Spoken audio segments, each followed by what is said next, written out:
So Hungani and Stephanie Ndlovu has decided to end their marriage amicably after 6 years. These two look so happy together, and it's very sad that they've decided to part ways. Their relationship was couple goals, and they managed to convince a lot of people that age is just a number. Stephen was born in 1991 and Hungani in 1994. It's almost a year now without seeing them together on their YouTube channel, The Ndlovu Uncut, and seemingly Stefan is the one running the channel alone. This came as a surprise as we're always seeing them happy. I don't know what always happens with couples that do YouTube together. It doesn't end well all the time. It's like there is a curse somehow with this couple's channel. So whenever you get into a relationship, please try to create separate channels. Otherwise, if you have a joint channel, it will not end well. A lot of people are blaming Hungani. They're saying he doesn't have time for his family, so he's the one who caused this divorce. I'm not so sure about that. And others are saying there is no longer money, but he is working.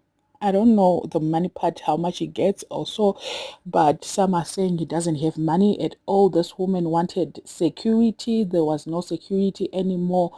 Every woman loves money. So Hungani doesn't have that money that they used to have. Probably Scandal used to pay him more. I'm not so sure, but people are saying they were having financial problems. In 2022, they did a video that went viral. We thought of getting a divorce, and that video got like 380,000 views. And from that video, a lot of people noticed that this couple is surely going through some problems. I'm not so sure if those problems were solved or if they went for counseling for those problems, because they were like 3 years in marriage during that time. Probably they encountered more problems that were bigger than the ones that they shared to us, because divorce that doesn't just come out of nowhere. It's like something that would have happened for a long time, and then they decide that, you know what, this is not working anymore. These two are no longer wearing their wedding rings. If you notice on all their social media platforms, they are no longer having their rings, which is quite odd,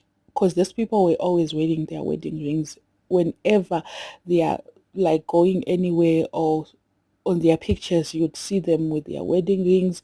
On their videos, everywhere they were always wearing their wedding rings. So they are no longer wearing, which is something that I think is worrying, and it really shows us that this might be true, that they are actually having a divorce. I don't know what you guys think. Let me know in the comment section what are your thoughts